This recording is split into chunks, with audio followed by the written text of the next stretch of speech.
Kisah nyata horor pesugihan pedagang peralatan mendaki gunung bosan hidup gitu-gitu aja. Di sebuah desa kecil yang terletak di kaki gunung gede, terhampar pemandangan alam yang memukau. Pepohonan tinggi menjulang, dan suara burung berkicau menyatu dengan hembusan angin sejuk yang membuat suasana semakin damai. Desa ini dihuni oleh masyarakat sederhana yang hidup dari bertani dan berdagang, termasuk seorang pemuda bernama Bang Sanu. Bang Sanu, seorang pria berusia 25 tahun, memiliki fisik yang kekar dan wajah yang tampak tegas, dengan mata yang selalu bersinar penuh semangat. Ia dikenal oleh penduduk desa sebagai pedagang peralatan pendakian. Setiap pagi, dia membuka kios kecilnya di dekat pasar desa, menjual berbagai barang seperti tali, kompas, dan perlengkapan camping lainnya. Meskipun usahanya cukup baik, hasil penjualannya seringkali tidak sebanding dengan pengeluaran, dan itu membuatnya merasa tertekan. Sanu adalah sosok yang penuh ambisi, tetapi kehidupannya terasa monoton. Dia sering melihat teman-temannya yang lebih beruntung, menjalani kehidupan yang lebih makmur, dan ini membuatnya merasa terpinggirkan. Hatinya dipenuhi dengan kerinduan akan kehidupan yang lebih baik, di mana ia bisa memiliki rumah yang nyaman dan kendaraan yang layak. Namun, keadaan ekonomi yang sulit membuat impian itu terasa jauh dari jangkauan. Suatu malam, saat duduk di warung kopi bersama teman-temannya, obrolan mengenai kekayaan dan sukses mulai menghangat. Mereka bercerita tentang sosok gaib yang konon bisa memberikan kekayaan secara instan, tetapi dengan syarat yang mengerikan, tumbal. Masyarakat desa sering membicarakan legenda ini, meski banyak yang skeptis. Namun, desas-desus tentang pesugihan selalu menggoda, membuat yang mendengarnya terjebak dalam fantasi kekayaan. Di tengah perbincangan, seorang teman Sanu bernama Rudy, yang lebih percaya pada usaha keras, berusaha memperingatkan. Sanu, jangan terjebak dalam omong kosong itu. Hidup ini tak semudah itu. Kekayaan butuh kerja keras, bukan ritual aneh, katanya. Namun, Sanu hanya tersenyum samar, hatinya bergejolak antara skeptisisme dan rasa ingin tahunya yang mendalam. Di lain sisi, suasana malam itu semakin mencekam. Suara angin yang berdesir membawa bisikan yang samar, seolah-olah mengingatkan siapapun bahwa di balik setiap kesuksesan, selalu ada harga yang harus dibayar. Sanu merasa ada sesuatu yang menantinya, sebuah panggilan tak terucapkan yang menggoda pikirannya. Bayangan akan kehidupan yang lebih baik mulai menguasai pikirannya, membuatnya merasa seolah-olah dia harus melakukan sesuatu sebelum kesempatan itu hilang. Setelah perbincangan malam itu, Sanu pulang ke rumahnya yang sederhana. Dinding kayu rumahnya bergetar tertiup angin malam, dan suasana hening seolah menambah ketegangan dalam hatinya. Dia merenung, memikirkan semua yang telah dibahas. Bagaimana jika semua itu benar?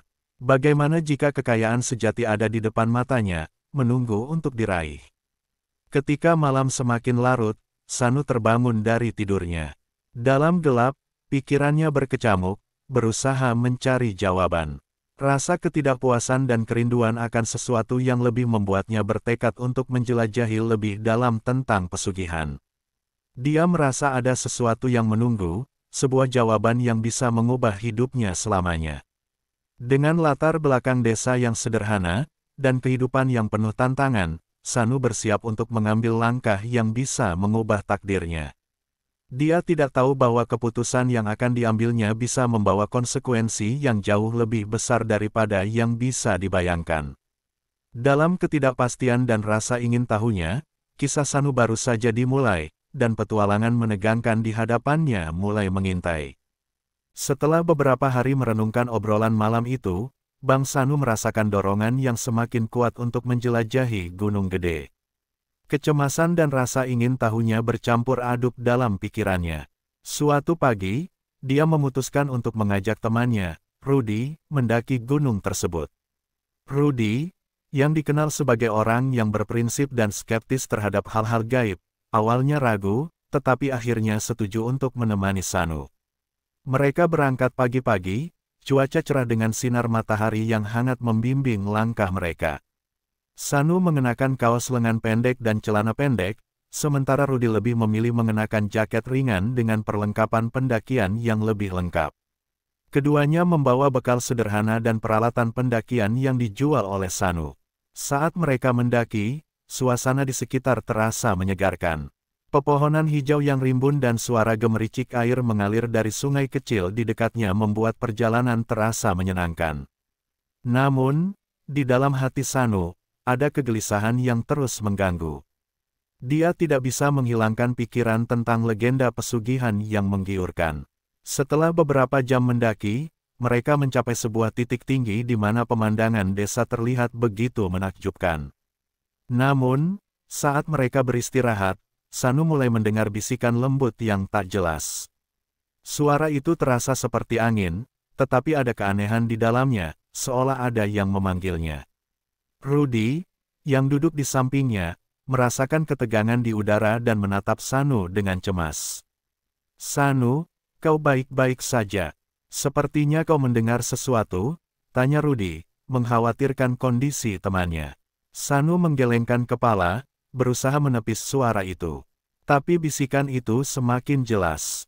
"Ikuti aku. Jalan ini akan membawamu ke kekayaan yang kau impikan," suara itu menuntun, membuat jantung Sanu berdegup kencang. Rudy, yang melihat perubahan ekspresi Sanu, semakin merasa tidak nyaman. "Jangan terjebak dalam imajinasi," Rudy berkata tegas. "Kita harus kembali, ini tidak baik." Namun, rasa penasaran Sanu mengalahkan logikanya. Dia merasa seolah ada kekuatan yang menariknya ke arah jalur tersembunyi di antara pepohonan. "Aku hanya ingin melihat lebih dekat," katanya, meski hatinya bergetar.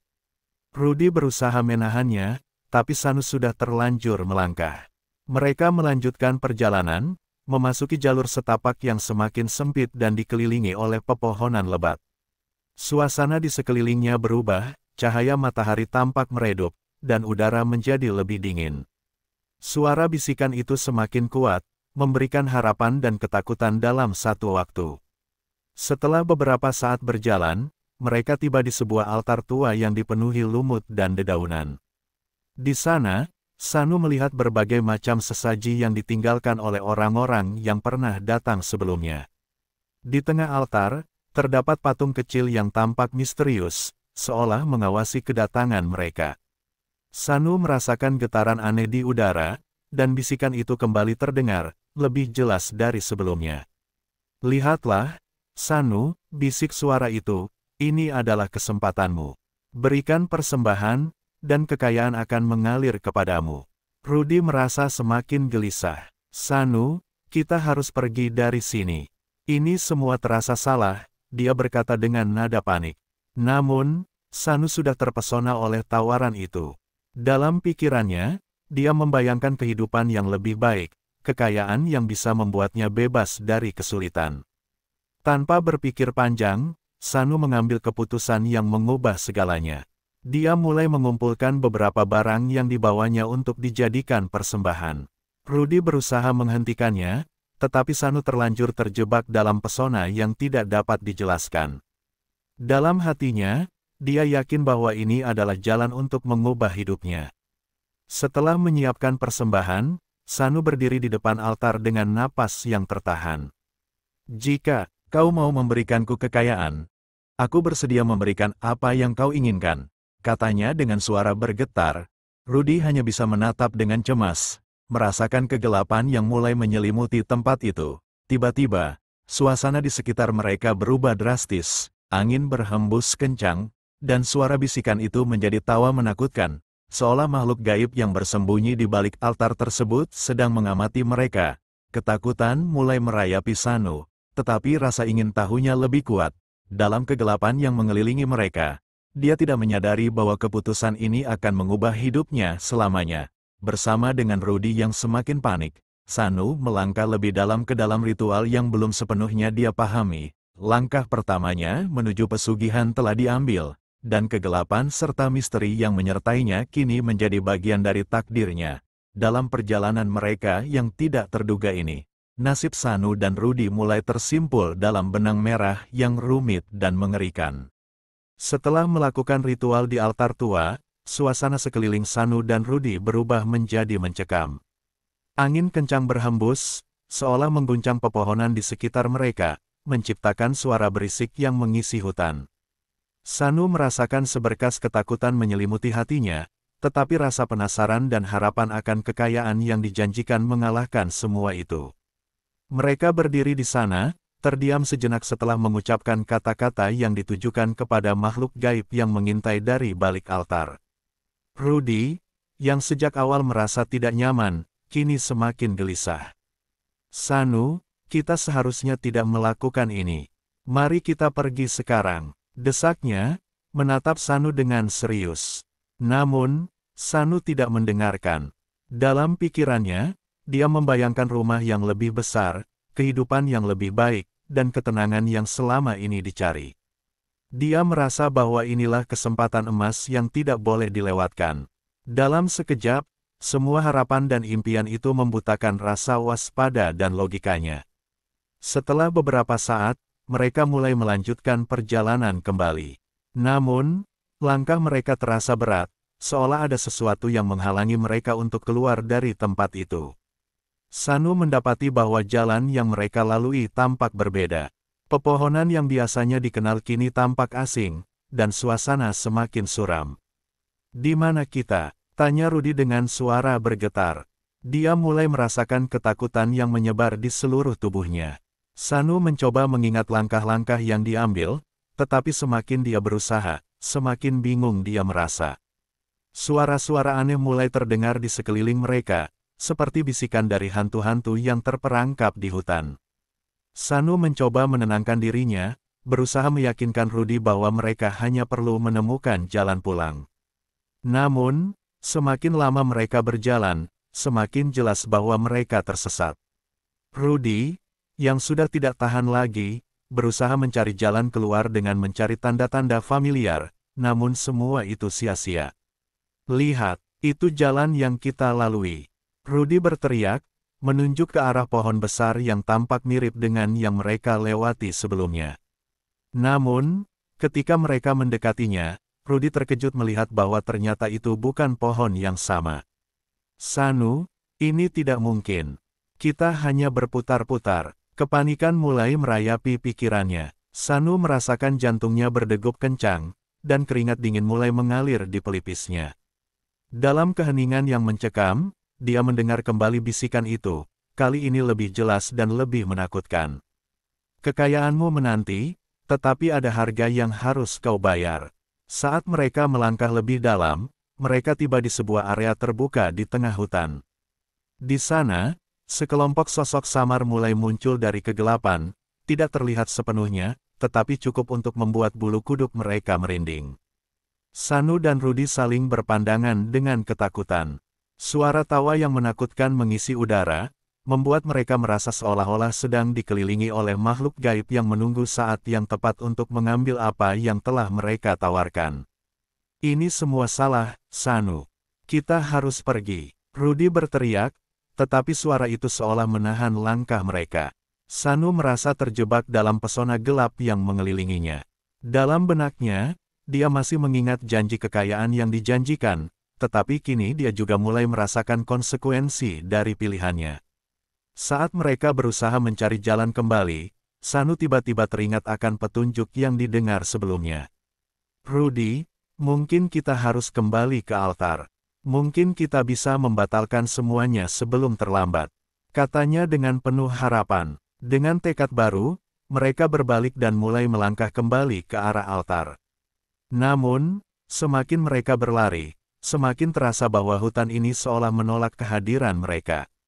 Cabang-cabang pohon seolah merintangi jalan, dan suara-suara aneh semakin mendekat. Rudy mulai merasakan kehadiran sosok-sosok yang mengawasi mereka, dan ketegangan di udara semakin menebal. Setiap langkah yang mereka ambil terasa semakin lama. Sanu menoleh ke belakang dan melihat bayangan-bayangan yang bergerak cepat, membuatnya semakin panik. "Rudy, kita harus cepat," teriaknya, berusaha menenangkan diri. Akhirnya, setelah berlari tanpa arah, mereka menemukan diri mereka kembali di altar. Namun, suasana di sana sudah berbeda. Altar yang tadinya tampak tenang kini terasa gelap dan menyeramkan. Sanu melihat ke sekelilingnya, dan merasa ada sesuatu yang tidak beres. "Di mana makhluk itu?" tanya Sanu, tetapi suara itu tidak menjawab. Dia merasa seolah-olah makhluk gaib itu sedang menunggu mereka dengan sabar, mengawasi setiap gerakan mereka. Dalam hati, Sanu mulai meragukan keputusan yang diambilnya, tetapi rasa ingin tahunya masih mendominasi. Rudy, yang semakin merasa terdesak, berkata, "Kita harus pergi dari sini, Sanu. Ini bukan tempat untuk kita." Namun, Sanu merasa terikat oleh rasa ingin tahu dan janji yang belum dipenuhi. "Tapi, kita belum mendapatkan apapun." Saat mereka berdebat, suara tawa kembali terdengar, kali ini lebih mengerikan. Sanu merasakan dinginnya udara, seolah sesuatu yang tak terlihat sedang mendekat. Dalam pikiran Sanu, keputusan untuk terlibat dengan pesugihan ini bukan hanya sebuah kesalahan, itu adalah awal dari sebuah perjalanan yang penuh dengan kegelapan. Ketegangan semakin meningkat, dan Sanu menyadari bahwa mereka tidak hanya tersesat di hutan, tetapi juga terjebak dalam perjanjian yang lebih besar dari yang dia bayangkan. Dalam detik-detik yang mendebarkan itu, Sanu berjuang antara keinginan untuk mendapatkan kekayaan dan ketakutan akan konsekuensi yang akan datang. Apakah mereka bisa keluar dari kegelapan ini? Atau apakah mereka akan terjebak selamanya dalam jaring pesugihan yang menakutkan? Setelah merasakan ketegangan semakin meningkat, Bang Sanu dan Rudy berdiri di altar tua, dikelilingi oleh kegelapan yang semakin menakutkan. Suara tawa gaib itu semakin mendekat, menciptakan rasa panik yang membuat jantung mereka berdegup kencang. Sanu merasa seolah ada sesuatu yang mengawasi mereka, sebuah kekuatan yang tidak bisa dijelaskan. "Rudy, kita harus pergi sekarang." Sanu berteriak, berusaha mengubah ketakutannya menjadi keberanian. Namun, Rudy yang sudah kehabisan akal hanya bisa menatap altar dengan wajah pucat. "Apa yang kita lakukan? Kita terjebak di sini, Sanu." Dia menjawab, suaranya bergetar. Mereka berbalik untuk mencari jalan keluar, tetapi hutan di sekitar altar terasa asing dan mengancam. Cabang-cabang pohon seakan bergerak, merintangi langkah mereka. Setiap kali mereka berusaha maju, bisikan lembut itu kembali terdengar, menggoda Sanu untuk tetap tinggal dan mempertimbangkan tawaran yang sudah diucapkan. "Ambil kekayaanmu, Sanu. Bayar harganya, dan semua yang kau inginkan akan menjadi milikmu." Bisikan itu semakin keras, dan Sanu merasakan tarikan kuat ke arah altar. Dalam keadaan bingung, dia berusaha melawan rasa pesona itu, tetapi semakin dia berjuang, semakin sulit rasanya untuk melepaskan diri. "Tidak, Sanu, ini semua salah." Rudy berteriak, berusaha menarik Sanu menjauh. Namun, Sanu terjebak dalam pikirannya, berjuang melawan godaan yang datang dari dalam dirinya sendiri. Dia hanya ingin mengubah hidupnya, dan tawaran itu terasa begitu nyata, begitu dekat. Dalam kekacauan itu, Sanu tiba-tiba teringat akan sebuah cerita yang pernah didengar tentang konsekuensi dari pesugihan. Dia teringat bahwa banyak orang yang terjebak dalam perjanjian ini tidak pernah bisa kembali, dan mereka kehilangan lebih dari sekadar kekayaan, mereka kehilangan jiwa dan kemanusiaan mereka. Hatinya bergetar saat kesadaran ini mulai membanjiri pikirannya. "Rudy, kita harus membatalkan semuanya." Sanu akhirnya teriak, suara ketakutan dan penyesalan menyelimuti dirinya. Rudy mengangguk, dan mereka berdua berusaha mencari cara untuk melakukan pembatalan. Dengan penuh harapan, Sanu mulai mengucapkan kata-kata yang dia dengar saat melakukan ritual, berharap bahwa makhluk itu masih mendengarnya. "Jika ada yang mendengar kami meminta ampun." Sanu berteriak, "Kami tidak ingin kekayaan ini. Kami ingin pulang." Namun, suara tawa gaib itu semakin keras, seolah-olah menertawakan permohonan mereka. Dalam sekejap, suasana di sekitar altar berubah menjadi sangat mencekam. Mereka merasakan angin dingin berhembus kencang, dan bayangan-bayangan hitam mulai muncul dari kegelapan, mendekat dengan cepat. Sanu dan Rudy merasa terjebak dalam cengkeraman ketakutan yang tak terhindarkan. "Lihatlah, mereka sudah datang," Rudy berteriak, menunjuk ke arah makhluk-makhluk yang muncul. Sosok-sosok itu tampak kabur, tetapi ada sesuatu yang sangat menakutkan dalam tatapan mereka. Sanu merasakan jiwanya terancam, dan semua harapan untuk kembali pulang terasa hilang. Dengan keberanian yang tersisa, Sanu berusaha untuk bangkit. Kita harus berlari, dia teriak, dan tanpa berpikir panjang, mereka mulai berlari ke arah yang berlawanan. Namun, langkah mereka terasa berat, seolah tanah di bawah mereka menahan setiap gerakan. Mereka berjuang melawan rasa lelah dan ketakutan, meskipun mereka tidak tahu kemana harus pergi. Setiap langkah terasa seperti berjalan dalam mimpi buruk. Suara makhluk-makhluk itu semakin dekat, dan Sanu merasakan kehadiran mereka di belakangnya. Dia tidak tahu berapa lama mereka berlari, tetapi saat tubuhnya terasa lelah dan napasnya terengah-engah, dia mendengar suara Rudy di sampingnya. Kita tidak akan bisa melarikan diri selamanya, Sanu. Akhirnya, dalam keadaan putus asa, mereka melihat sebuah cahaya samar di kejauhan. Tanpa ragu, mereka berusaha menuju ke arah cahaya itu. Dengan harapan yang menggebu, mereka berlari sekuat tenaga, berusaha keluar dari bayang-bayang kegelapan. Saat mereka mendekati cahaya, mereka merasa seolah-olah ada sesuatu yang menghalangi mereka untuk sampai. Cahaya itu semakin terang, tetapi ketakutan dalam diri mereka semakin mendalam. Dalam detik-detik menegangkan itu, Sanu merasa ada sesuatu yang menariknya kembali ke arah altar, seolah makhluk gaib itu tidak ingin mereka pergi. Tidak, Sanu, jangan menyerah. Rudy berteriak, menarik tangan Sanu untuk terus berlari. Dengan segenap kekuatan, mereka melawan tarikan itu dan semakin mendekati cahaya. Akhirnya, saat detik-detik terakhir, mereka berhasil menerobos ke dalam cahaya dan mendapati diri mereka kembali di hutan, jauh dari altar. Tetapi saat mereka berbalik, mereka melihat bahwa altar itu telah hilang.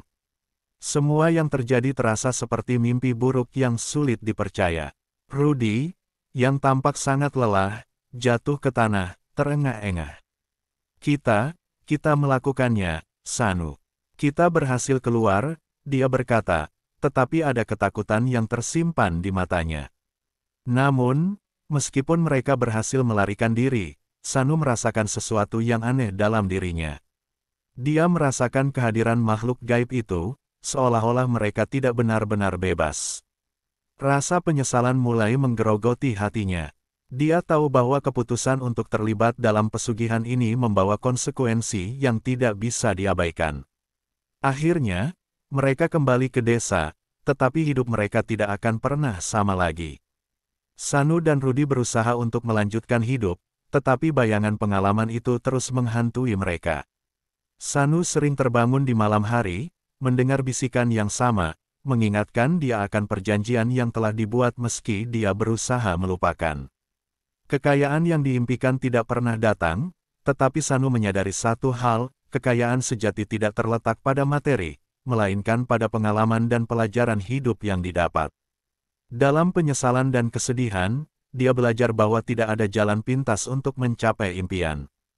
Akhir cerita ini bukanlah penutup yang bahagia, melainkan sebuah pelajaran berharga. Sanu dan Rudy berusaha untuk berbagi pengalaman mereka dengan orang lain, memperingatkan agar tidak terjerumus ke dalam godaan pesugihan yang menyesatkan.